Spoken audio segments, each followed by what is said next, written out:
Hey, what's up? This is John Singleton. With Afion Crockett. This is Lala Anthony. Stephen Caple Jr. You kicking it with Ty. Yeah, okay. Hey, shit. Look, I said Monday had to work, Tuesday I was tired, Wednesday no I'm off, now I'm kicking it with Ty, getting lit and getting fried, interviewing set the vibe, every Wednesday on the 2, you can catch me at the 5, here we go. Kicking it, I'm kicking it, I'm kicking it with Ty, kicking it, I'm kicking it, I'm kicking it with Ty, kicking it, I'm kicking it, I'm kicking it with Ty, kicking it, I'm kicking it, I'm kicking it, said put your feet up, put your feet up, grab your celly and you switch it and put me up, put your feet up, put your feet up, grab your laptop and you switch it and put me up, hey.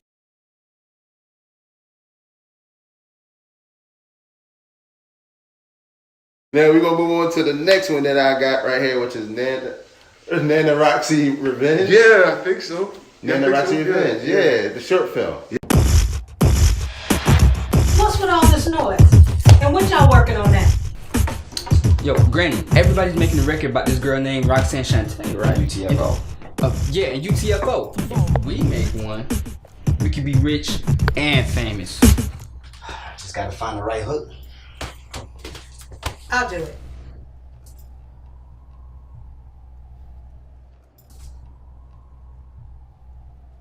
You'll do what? Put me on the mic. I'll do it.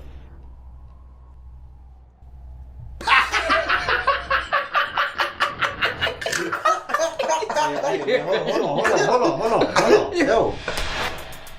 This might work. Hold on, Randy. Put those hands on real quick, alright? Roxy is my name, and I'm not undercover. You might know me as Roxanne's grandmother. Taught the girl everything from A to Z, and even how to destroy those sucker MCs. Yeah. Like, what's the concept? Like, what made you? Well, okay, so yeah, I'm always doing something. So the Roxanne movie came out on Netflix with Roxanne Shante, her life story. And I was just obsessed with Roxanne Shante. I love her personality, how she does interviews and stuff. So when she was talking about her life, I was like, okay, yeah, this is dope. The movie didn't quite give me that. Like, it was like this close. It was like missing the musical artistry aspect of her life and her career, which I would have loved to see just a little bit more. But it was a great movie nonetheless. And then to go back and research the history of this little girl and, a guy in her neighborhood just created this whole synergy in hip-hop single-handedly where you're responding to a record, making a diss record. Right. And then to find that those two created like almost a subculture within hip-hop where so many people were responding to her. Like there's literally, if you go on YouTube, there's I'm Roxanne's doctor, I'm Roxanne's sister, I'm Roxanne. So these are all people in their basements or a little cheap little studio who's trying to get their stardom. Right. Off of another song, off of another song. I'm like, yo, there's a story there. Like there's all these people, hip hop is still a new thing, So I'm like, okay, there's Roxanne's niece, Roxanne's doctor, Roxanne's sister, Roxanne's that. Like I'll do one about Roxanne's grandmother. So Nana Roxy Revenge, and just really, it's a high concept kind of a thing, but the story is real basic about, a young DJ by the name of Quincy, and his grandma just suddenly comes to the room. He's trying to concoct a way to get on, and she busts this rhyme, and it's like, yo, this could work. And then it goes into the whole thing of, using his grandmother, and they get a little bit of, a little bit of stardom, a little taste of something, and everybody lose their damn mind. And, will they let this record, will they let this little hit that they have destroy their whole family? Right. And surprisingly, that was just a little thing I did, just to keep content coming out, to show my creativity. Right. But people latched onto that project so hard. For some reason, LA loves that project. When I'm in LA, people randomly come to me, make Nana Roxy a movie, we gonna make it a movie. And I never thought about it, but it's like, I guess I'm gonna have to. Right. I'm gonna have to. So that's another thing I'm developing as well. Nana Roxy in the movie. Yo, so I like that, man, because at first I'm like, you got a grandma busting around. Everybody's just like, what? A rapping granny? Yeah. Right, for sure. Grandma getting busy, man. So my question to you is, so we looking at the New Edition trailer, we're looking at Louisiana 1961, we're looking at the Charlie movie, we're looking at Nana Roxanne Revenge. Mm-hmm. They're all based around like music and dance and Oh crap, you're right. Yeah, it is. Yeah. So like, it's like music is like a passion of yours because you like it. In some of the films, you make sure you get them musical scenes. Like in Charlie's, like she had her own joint where she did the whole song. It was a whole couple. Shout out to Adventures in Babysitting. If y'all ever seen that movie in the '80s, one of me and my sister's favorite movies. They end up at some blues club and have to sing. Yeah. So it was pretty dope. Yeah. So, you know, I was like, yeah, I want to throw that kind of a thing in there. And I just turned that into like a moment where she finally accepts her or goes on the road to accept her sister's death and all those things. And so music is a very therapeutic thing. But in terms of on a wide scope, in terms of my films, I started in music first. I was writing and producing music when I was 6 years old. So music is always going to have some major component in my work. Okay.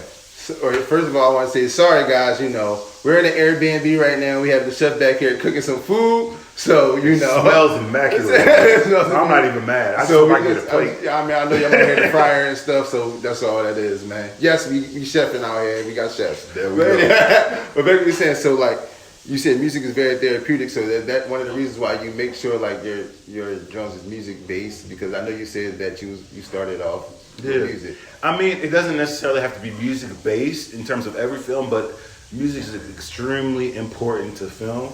So I'm gonna have a hand in it somewhere with working very closely with composers and, you know, people doing the score or even the soundtrack. Like my hand is gonna be in there somewhere. Either I'm gonna be writing songs or producing something. So it all encompasses, you know, everything. I'm everything top to bottom. Painting, drawing, dancing. Hell, I even choreographed the girls when they dance. And so like, really? we was in the room sweating it out. Like, yo, I do this and hit it though. I want to see sweat. You know? But yeah, I just love everything that goes into it. And film is the medium that combines everything. So that works. It works. Yeah, I heard you say that in the past interview, and I'm like, oh yeah, that definitely makes sense, because I said the same thing. Like when you want to do film, you want to do, even if you want to do fashion, you want to do, you know what I'm saying, all these things. Like film can bring all that, and you can see it 100% and one thing. Yeah, and fashion is very important too. And I mean, we see that with movies like Queen and Slim. You have people coming out dressed as those characters. So when you're making your projects, no matter how big or small, always think like, what's something that a character could wear in my film that would be like a signature for them. So when it comes down to Halloween or anytime, you know, you have people, fans dressed like them. That's what adds to the legend and makes it a classic, you know. Definitely. That's for sure. Yeah. So now we're gonna go down, because I like to just go down the line with it, man. We got Auntie. I know your life has been flipped, turned upside down, but that place you once called home, you can never go back there. It's strictly forbidden, strictly prohibited. Oh, I can't stay here. There's somewhere I want you to take me. We have company. Hello. How you feeling, babes? Would you care for anything to drink? No! Guess who's here? I don't know what's going on, but I'm here to find out. Well, big guy, if she knows you so well, why don't you know her? You don't know her. Why are you here? Son, that's enough. I went through hell, but it ain't over. Oh snap. Auntie, wow. Auntie was amazing. Like the concept of like you bringing the old Aunt Viv back. Woo! It's crazy. I was scared of that one, man. But tell me, like, what made you even think of that concept? Well, Jordan Peele, he single-handedly got me into the horror genre, the horror thriller genre.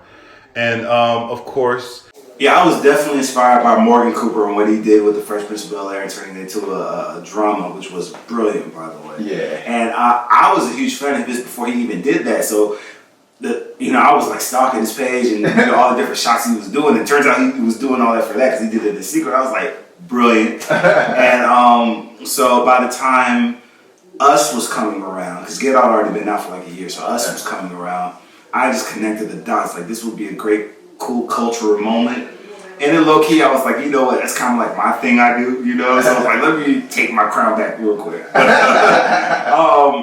And it was just brilliant. And then the other component about that was like, the Aunt Viv situation is very particular to the black woman experience. I wanted to make sure I had black women surrounding the whole project. So I brought in some of my homegirls. Ola, Colby, Maya, Cassie, Kayla, and they just surrounded the whole project to make sure it was authentic and it breathed true to the black woman experience, like in life. And yeah, they helped me helm it, and it was, you know, a very interesting process and project. That was my first time executive producing a project. I mean, which we all do all the time. But I was making the conscious decision, like, I want to start bringing in talent through my lens as well. And we did it. Took us some months to get it done, but we put it out right before Halloween, and it went viral. It went crazy as well too. So I was like, okay, I think I got the formula, and it led me to get, you know, representation with management and the agent and stuff like that. So it definitely helped continue building me up to where I needed to go. Yeah, that's definitely good, man, because I heard you say you found your little formula of how you're going to connect things. So now you came out with Corona Man that's going bananas right now. It's going bananas. Yo, Bree, you heard this? They said the city will be opening back up on Friday. The quarantine's finally over. What? No. All these people are still dying from this virus. What for? Who would do such a thing? They said gyms, hair salon, barbershop, tattoo parlors will be opening. No, this doesn't make any sense. Nail salons, you can get your nails done. He just said no. I'm breaking out. What you doing out here, boy? Hey, I stay around here. I'm just looking around. Let me tell you, what you're looking for, I might get you something that'll be hell to get rid of.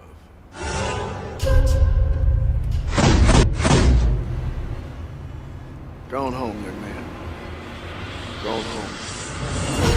Why are you doing this? Why can't you just stay at home? Because I'm bored. You're alive! I need you to stay alive. This doesn't feel right. We will not be their guinea pigs. I ain't scared of no damn coronavirus. Don't say that. This ain't about you and what you want to do. This is about keeping our community safe. Son, do you mind just staying home just a little longer? Man, it's all right. The governor said it's okay. IDGAF-WKSY-BSY-BAITMFH, boy. I think I made a mistake. You don't think they don't want us to become another body? Another terrible statistic? Putting us all at risk? There's something happening to me. I think I made a mistake.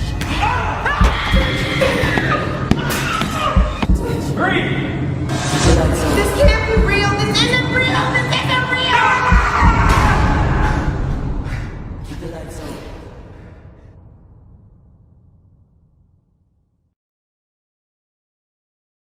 It's going to be that. It's definitely super fire when I seen it. I'm like, yo, this bull, man. This guy, he never ceased to like amaze me. Like, he never ceased to amaze me. Like, I always be amazed by everything he do because you just keep getting better and better. And then you use what's going on right now. So tell us how you even put that out. Well, I was in a crazy space, as we all were, you know, and continue to be now as a nation.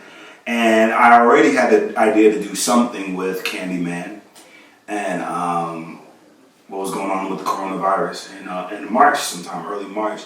But with the news going on as it was, and it was a terrifying time, the death rates were rising, I didn't feel right about trying to make a joke of it or, you know, and make light of it at all at that time. So I literally prayed on it the night before we were going to shoot. And God said, put it down, so I put it down. And I just waited weeks and did nothing. And I wasn't writing, I wasn't doing anything. I just sat in stillness. And then the news came out about Governor Kemp down here in Georgia opening up the state prematurely, in my opinion. And I seen our mayor, Keisha Lance Bottoms of Atlanta, you know, loudly trying to protest that, please. It's not safe yet. It's not time yet. And just seeing the indifference and disrespect that she was given, you know, as a black man, I couldn't just stand behind and I do nothing. And so there was a meaning behind it now. There was a message behind it. There was a cause. There was a drive. And I prayed on it again, and God said, this is your time, you go and do it. So had I did it before, it would just been, me trying to be silly and funny and showing how talented I was, and that wouldn't have been, I'm pretty sure it wouldn't have been received the same way. I'm sure it wouldn't have. Right. And so I think that's what made all the difference. I had something to say, I had a cause behind what I was trying to say, which was authentically and honestly, I wanted to help spread the word to my people, letting them know, like, yo, it is not safe to go back to regular life yet. And then I also put in the script, which I believe, which is my words, it's not about you and what you want to do. It's about protecting your community and keeping everyone safe. Right. So I think people got the message, like in terms of like people spreading it around, people sending text messages, group messages, Facebook messages.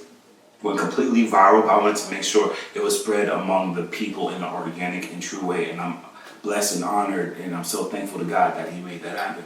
Yeah, definitely, man. So just to be clear, you did not do it ahead of time. No. But you had the idea, but you didn't do it ahead of time. So you shot it in what, one day? Yeah, we shot it in one day. Thursday going into Friday, edited it, put it out Sunday. Oh, wow. Yeah.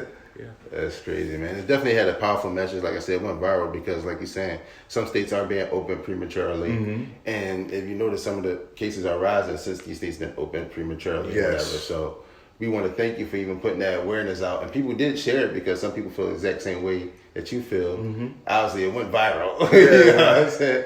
It definitely went viral. But you had the connection with, you said Jordan Peele before, with the Us and Fresh Prince, and now you had the Candyman and the Corona. So is that like your formula, like trying to get like a popular topic that's going on, or? Well, I mean, that's not something. You already know, but that's not something I try to do every time. It was just, I started in that first doing skits and spoofs and satires and parodies. So that's just always going to be in my DNA as an artist because I was doing that since I was 10 years old.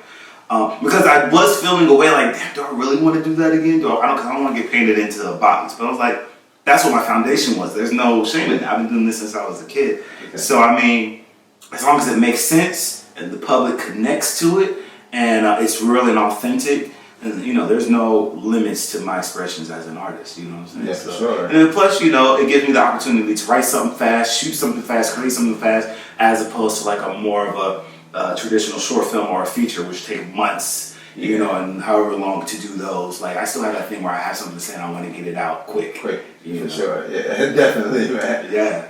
So you have all these fire movies and these that's going viral and all these things. Like, what are some of your favorite filmmakers? Who are some of your favorite filmmakers? I'm sorry. I suck with that question. I always do, and I feel like I disappoint movie lovers because I love movies, but my love is music. So I'm more inspired by music and things that's going on in terms of that. So I don't really look at, filmmakers kind of in that way. I'll definitely say I'm inspired by the renaissance that's going on right now with your Issa Raes, your Lena Wakes, your Jordan Peels, your whatever. I think that's enough. There was one more I said, right? Well, whatever. You get the point. Yeah.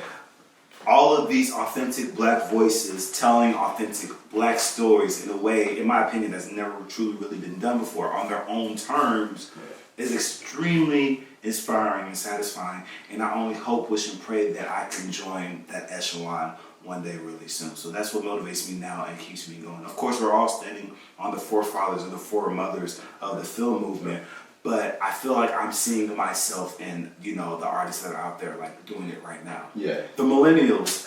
They definitely doing their thing, ain't they? They definitely doing their thing. For sure. I know you just said, like, you're inspired by music, and what music artists even inspire you to make film, like music movie?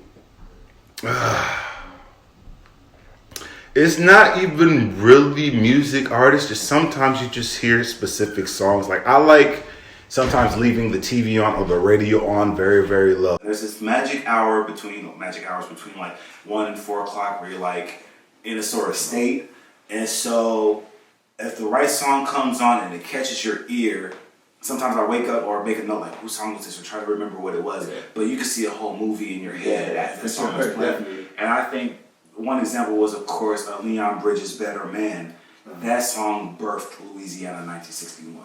It's a young black man playing guitar, singing, now, but he had the whole look, style, and swag of an early 60s, you know, singer. And so I was like, oh, that'll be an interesting thing to see. Take a young person now, but transport them back into that time so that young people now can see how love was back then, or how courting was back then, and how we took our time to really learn somebody and fall in love with them and, you know, go through the whole ups and downs of relationships. You know, because at the time there was a lot of, you know, side chicks and this and that, and reality TV show mess. I was like, I want to transport people back to another time. So that's an example of like a song inspiring the whole movie.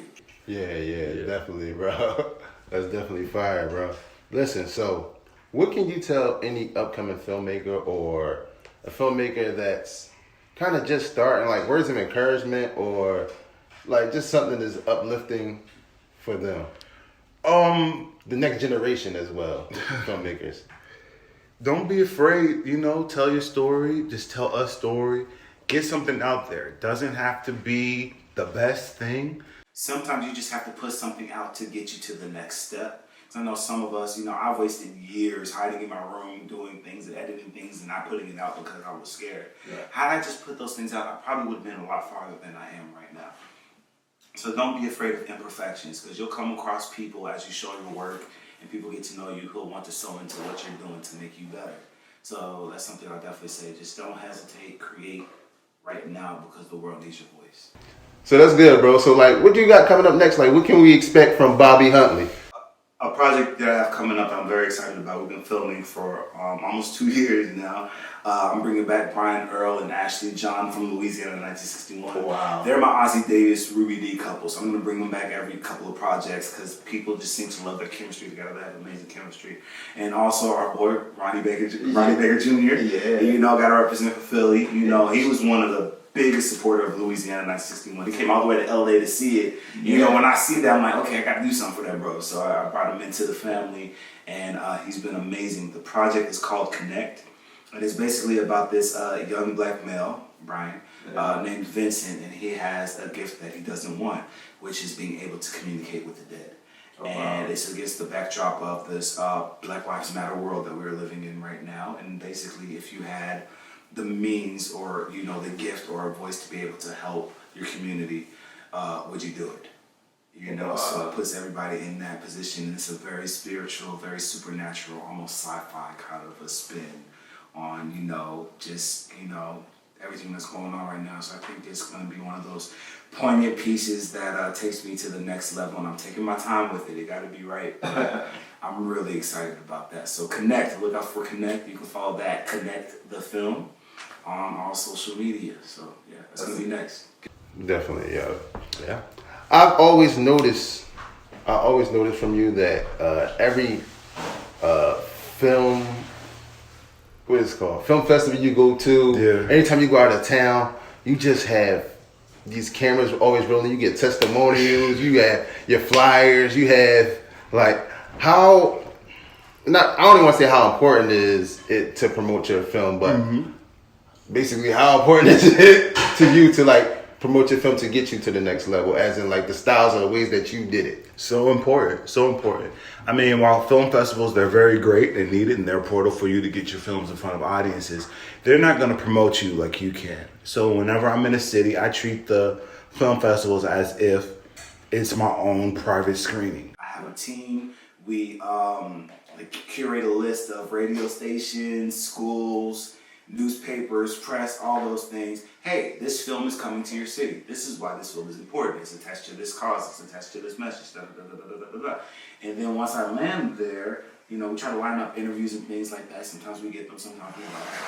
And and then I'm on Craigslist. Like, hey, I have $75 or I have $100. Can I get a videographer to come out for an hour or two and follow me at these film festivals so I can get these testimonials, these performing actors, and all these things. Then I take that, I give them my card, and I take my card right back, put it in my computer. I'm on the flight, or I'm in the room afterwards editing everything, so I can be like, oh, Baltimore loves this movie, or New York loves this movie, or LA. So it's just creating a buzz and a synergy around your project, and it gives it these legs so that it feels, because you have to not compete, but you have to work on a level as if you're going against Hollywood and these multi-million-dollar pictures with these multi-million-dollar budgets, which we know we don't have, but you gotta take those tools and treat your movies as if it is the same way. Yeah, man. Listen. Yeah. Listen, I took that page out of your book. I That's remember, real. matter of fact, the last time I came here when I filmed, when I screened the payback, you remember we had the camera. I got that from you. To rent out this theater, so to speak, as opposed to $3,000. So I'm going to make it my personal business to treat my screening as, although I'm in a slate of like 20, 30, 40 other films, I'm going to treat my screening as my own screening and turn it into a whole situation. So I got posters in the lobby, I got the stand-ups and this and that. Like I treated it to a whole thing. Because I learned that at my first festival, which was here, which was great. But I saw like, oh, I'm just one in a whole bunch of other movies. It don't matter to them, which is not, bad. But I mean, that's just the reality of the situation. So I was like, no, I want to get my own separate room. I have a 20-foot step and repeat. I want to have lights. I'm bringing all this in, and they couldn't say no. You know what I'm saying? So we turned into a whole thing. Have photographers, everything. So people who weren't even associated with our movie, they saw all this commotion. And they came, oh, what's this? Yeah. So it just created a synergy around the project. That's definitely fire, bro. Yeah. And so listen, y'all know that. Y'all hear it. I mean, that's the game. He just gave y'all super game right now. And listen, we definitely appreciate you for coming here, man. But before you leave, top 5 movies of all time. Nope. I know you can't do it. Can't do it. No. I understand that. There's a lot of great movies out here. Yeah. I'm not good with lists. I'm not good with lists. What's yours? Top 5 of all time. Wow, you're right. So now I gotta sit here and think a little bit. I mean, I'm a Bad Boys fan, so Will Martin, Bad Boys 1 is definitely one of them because I'm an action guy. Nice. Action. Or you're gonna love a project I'm developing now. We'll talk about it. Yeah, for sure. Wow. See, I'm the one that's supposed to be giving the questions. Life is too short and long to limit yourself to a list. I never understood these questions. You scroll past social media, they have pictures of these different movies or artists, like one gotta go or pick this, and then you feel bad, like you're sitting there for like 10 minutes, like, I'm like, you don't have to do that. Why are you putting stress on yourself? Like, nobody's putting your gun to your head. Your gun to your head, no. That was so funny because somebody said, like, one gotta go. You know how they be having the one gotta go? Yeah, that's the and it was like Will Smith, it was Denzel, it was Eddie Murphy, and then it was like Martin. They're like, one gotta go. And it's like, so people were saying certain things, and I'm like, and my brother Duff like, why are y'all even answering this? You can't. They don't go away. Yeah. There's no why y'all even trying to answer these things. Like, it's what it's ever, man. But listen, you got any shout outs or anything you want to say before we go, man? Nope. No, you don't want to get that in. Listen, you taking the safe route out, and I definitely appreciate that, man. But listen, we appreciate you for coming out here, man. Thank you for letting us come out here and kick it with you. Because I know you're a busy man. Like I said, the Corona man is going crazy right now. Tell everybody your social medias where they can follow you, where they can see your trailers and all your behind the scene footage. B. Huntley Films on all social media platforms. Bobby Huntley Films on Facebook. Blah. Blah. You feel it, man. Listen, you already know who it is. Mr. OD Boy himself, Tyrone Blasting Game. This is the Bobby Huntley and OD Boy out. Alright, here we go. Kicking it, I'm kicking it with Ty. Kicking it, I'm kicking it with Ty. Kicking it, I'm kicking it with Ty. Kicking it, I'm kicking it. Say put your feet up, put your feet